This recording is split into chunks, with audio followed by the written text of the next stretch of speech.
और उत्तर प्रदेश का संभल रविवार को हिंसा की आग में जल उठा। भयावह तस्वीरें सामने आई। हिंसा की ये तस्वीरें बेहद चिंताजनक हैं। सवाल ये कि आखिर कौन कौन है इसका सूत्रधार, किसने इनके मन में नफरत की चिंगारी सुलगाई। इस हिंसा में 2 दर्जन से अधिक पुलिसकर्मी घायल हुए हैं। पत्थरबाजी, बवाल, आगजनी जैसी वारदातों से संभल का अमन चैन छिन गया है। अब भी हालात खराब है, इंटरनेट सेवा भी बंद है, वहीं सड़कों पर सन्नाटा पसरा हुआ है। पुलिस का कहना है कि दंगाइयों की गोली से 4 लोगों की मौत हुई है और पुलिस वाले भी घायल हुए हैं। वहीं मृतक के परिजनों का आरोप है कि पुलिस की गोली से जाने गई है। फिलहाल इन सबके बीच सियासत जो है वो गर्मा उठी है और सपा ने संभल हिंसा को लेकर योगी सरकार पर जोरदार हमला बोला है। हिंसा के लिए साजिश को जिम्मेदार बताया है। वहीं संभल पुलिस ने अलग अलग थानों में 7 FIR दर्ज किए हैं और सपा सांसद और विधायक दंगा भड़काने के मामले में नामजद है।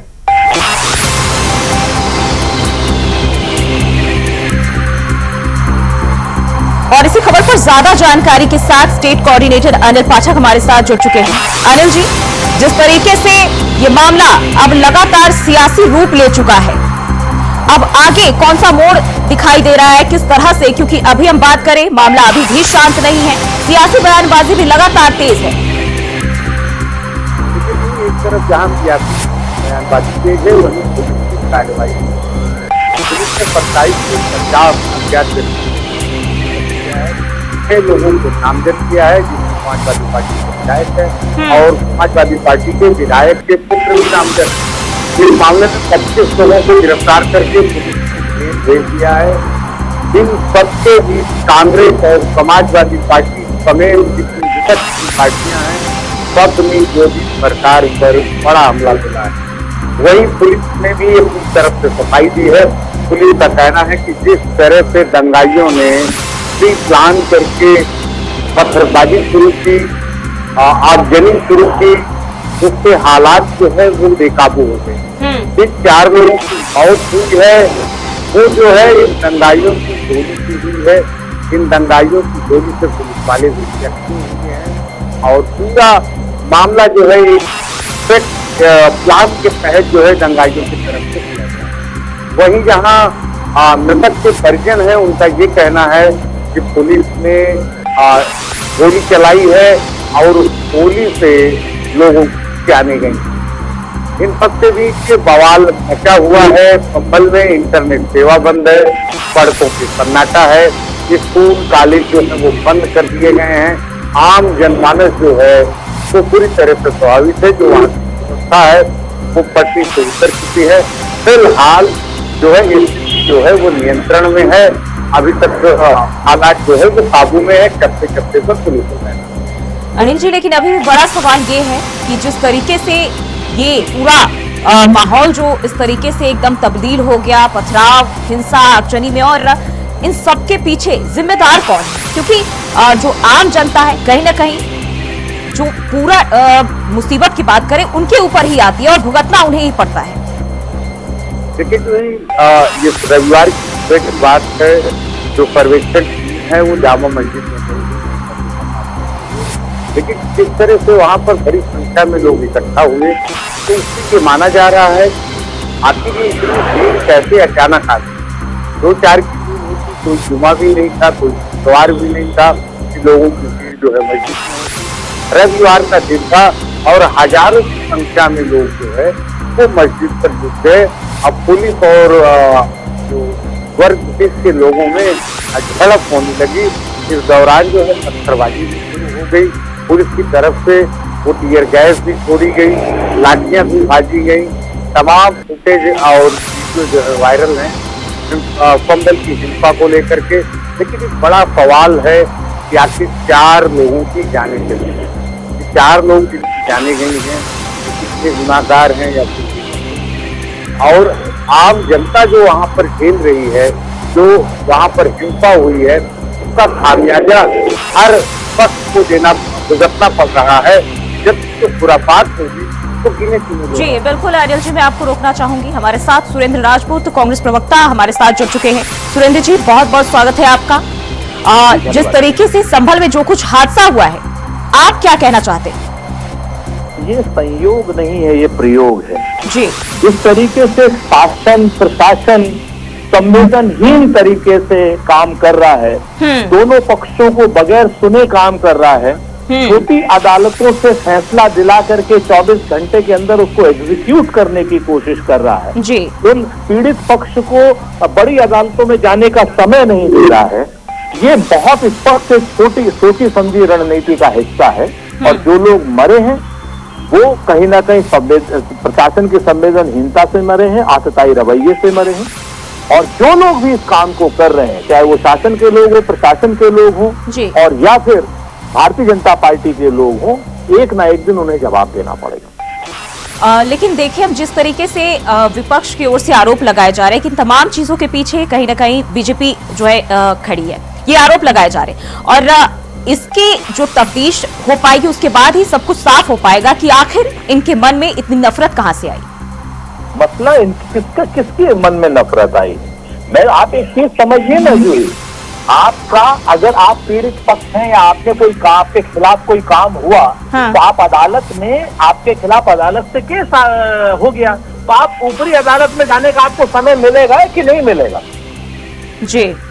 आपको लोअर कोर्ट से अपर कोर्ट में जाने का समय तो मिलेगा ना। वो समय न दे करके अगर पुलिस प्रशासन इस तरीके का संवेदनहीन काम करता है, गोलियां चलाता है, 24 घंटे का समय नहीं दे सकता था उनको ऊपरी अदालत में जाने के लिए? इस चीज को निरपेक्ष भाव से सोचे, अपने ऊपर रख करके सोचे, तो आपको डर लगेगा इस व्यवस्था से। बिल्कुल, लेकिन अगर हम जो हिंदू समुदाय के लोग हैं, जो सर्वे की टीम है, उनका कहना है कि मुसलमान छोड़ दीजिए, हिंदू मुसलमान छोड़ दीजिए एक मिनट के लिए। अगर ये हिंदुओं के पक्ष का भी निर्णय का होता या मुसलमानों के पक्ष का भी निर्णय होता, तो जो हिंदू पक्ष है वो ऊपरी अदालत में जाता ना इस निर्णय के खिलाफ, वो समय तो मिलता ना, उसको समय नहीं दिया जा रहा है उसको ऊपर जाने के लिए। बिल्कुल। और लक्ष्मीकांत वाजपेयी, राज्यसभा सांसद, हमारे साथ जुड़ चुके हैं। बहुत बहुत स्वागत है सर आपका। संभल हिंसा, जो कुछ भी अभी वहां का नजारा देखने को मिला है, आरोप लगाए जा रहे हैं, इन तमाम चीजों के पीछे बीजेपी है। आरोपों में तो कोई सच्चाई नहीं है। राजनीतिक दुराग्रह से आरोप लगाए जा रहे हैं जी। हिंसा को किसी भी दृष्टि से उचित नहीं ठहराया जा सकता, इससे सहमत हूं मैं एक बात कहना चाहता हूं, न्यायालय का आदेश था, न्यायालय के आदेश के विरोध में ऊपर जाने का अधिकार था, लेकिन जब तक तुम ऊपर नहीं जाओगे और उसके लिए अपील का समय नहीं मांगोगे अधिकारियों से भी, तो अधिकारी तो न्यायालय की समय सीमा के अनुसार काम करेगा। अब जब आप ऊपर के न्यायालय में गए नहीं जी, अधिकारी मौके पर पहुंच गया, तो फिर लोकतंत्र में भीड़ तंत्र का स्थान बनाकर भीड़ लेकर वहां पर पहुंचना, तब फिर ये तो उचित नहीं है।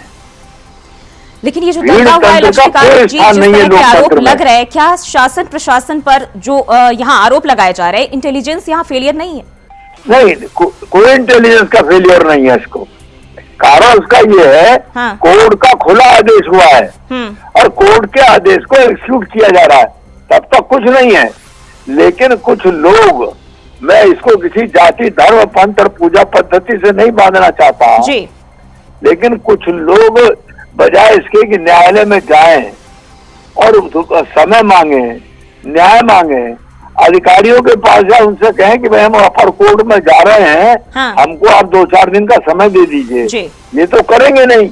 इसका मतलब उनको अपनी मसल पावर पर भरोसा है, लोकतंत्र में मसल पावर नहीं चलेगी।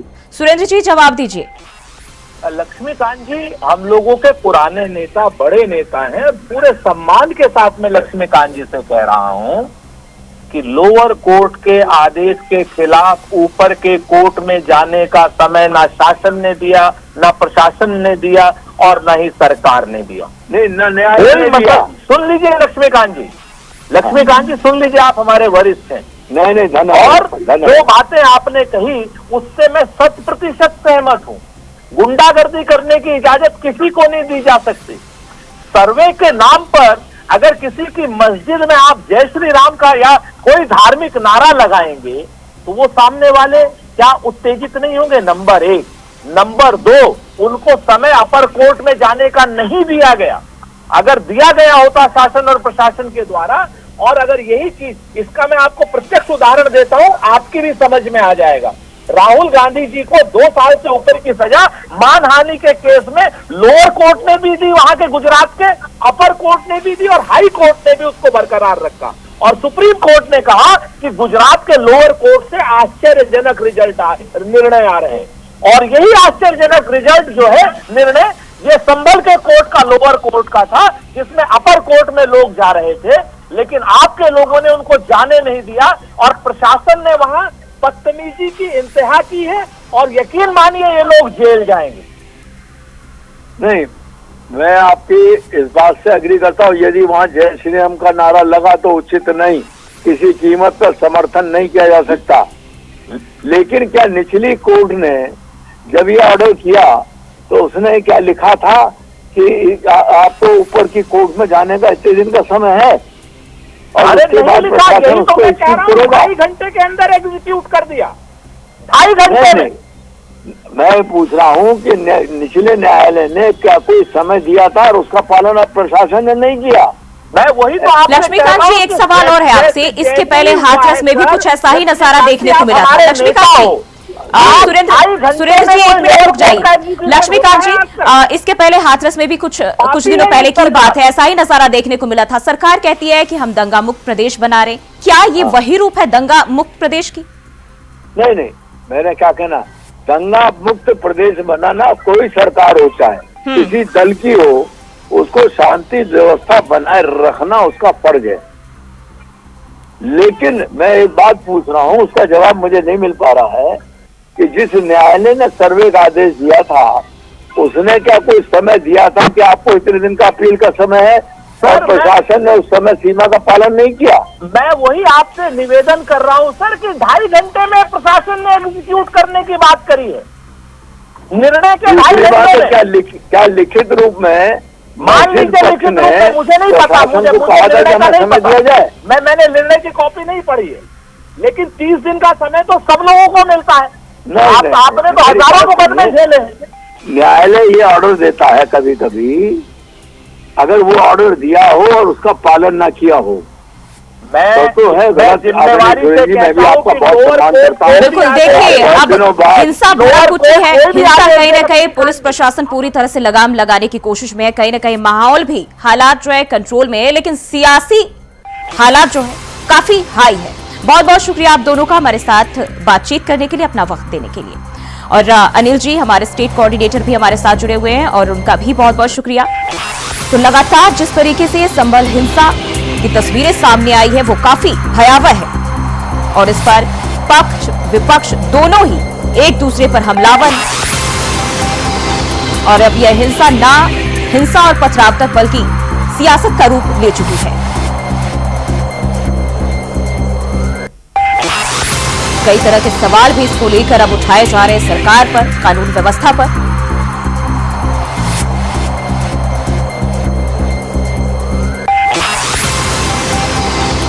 तो मस्जिद सर्वे का ये मामला है और इस पर अभी भी पूरी तरह से हाई अलर्ट पर कानून व्यवस्था। संभल में दुकानें बंद हैं, पुलिस प्रशासन की पूरी मौजूदगी।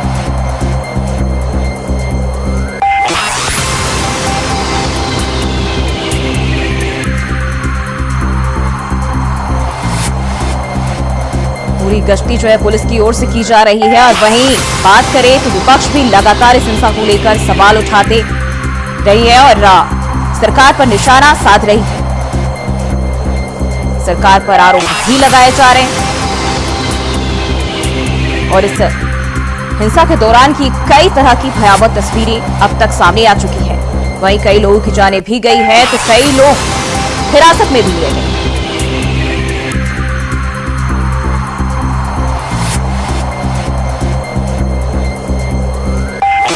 और वहीं एक और जानकारी सामने आ रही है, एटा से पत्थरबाजी की घटना से जुड़ी अपडेट सामने आ रही है। एटा से ये जानकारी, एसएसपी के पत्थरबाजी की घटना में बड़ी कार्रवाई। एसएसपी एटा श्याम नारायण सिंह ने की कार्रवाई। 16 नामजद 150 अज्ञात लोगों पर एफआईआर दर्ज किए गए हैं।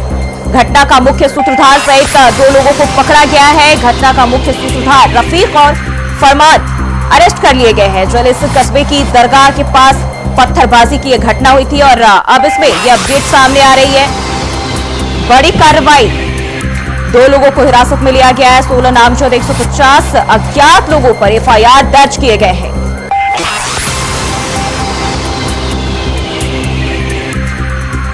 तो पत्थरबाजी की घटना से जुड़ी ये अपडेट सामने आ रही है। एसएसपी की पत्थरबाजी की घटना में बड़ी कार्रवाई।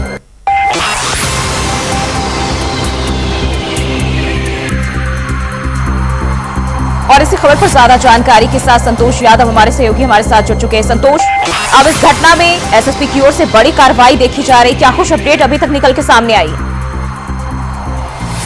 देखिए, इस पूरे मामले में एसएसपी एटा ने बड़ी कार्रवाई की है, जिसमें मुकदमा दर्ज किया गया है। इसमें 16 नामजद आरोपी हैं, जिसमें लगभग 150 लोग हैं जो अज्ञात के रूप में है। आपको बता दें कि 24 बीघा जमीन के लिए पूरा मामला है, जहाँ पर सुनील कुमार उपाध्याय इस पूरे मामले में तहसील जलेसर में जाकर शिकायत की थी, जिसमें उनको बताया गया था कि उनकी जमीन पर अवैध लोग जो वक्फ बोर्ड की जमीन को बताकर उस पर कब्जा करना चाह रहे हैं। जिसके बाद दोनों पक्षों को बैठ के तहसील पर सुना जाता है। जिसके बाद जो पीड़ित है इस पूरे मामले में अपनी जब दीवार लगा रहे थे, तो आकर दूसरे पक्ष जो अपने आप को वक्फ बोर्ड के लोग बता रहे थे, कहना है वक्फ बोर्ड की है, उन्होंने इस पर पथराव दिया। तो पथराव केवल यही तक नहीं रखा, बल्कि पथराव में जम के जो गाड़ियां थी उनमें भी तोड़फोड़ की जाती है। घटना पर पुलिस प्रशासन तत्काल कार्रवाई करता है, जिसके बाद मौके पर बड़े निरीक्षक श्याम नारायण सिंह के साथ अभी तक पहुंचते हैं। जिसके बाद कार्रवाई की जाती है, जिसमें आज कार्रवाई की जिसमें 2 लोगों को गिरफ्तार किया जाता है। हालांकि 2 लोगों को गिरफ्तार कर लिया गया। उसके बाद आज कचरे में आपको बता दें कि थाना जलेसर अभी भी जो है 2 लोग हिरासत में लिए गए हैं। अन्य लोगों की तलाश पुलिस की ओर से जारी है और संभावना जताई जा रही, उम्मीद जताई जा रही है कि जल्द ही उन्हें भी पकड़ा जा सकता है। बहुत बहुत शुक्रिया संतोष जानकारी देने के लिए। 16 नामजद और 150 अज्ञात लोगों पर एफआईआर दर्ज किए गए हैं और घटना के मुख्य सूत्रधार सहित 2 लोगों को पकड़ा गया है। और बुलेटिन में फिलहाल के लिए बस इतना ही। खबरों के लिए देखते रहिए इंडिया वॉइस।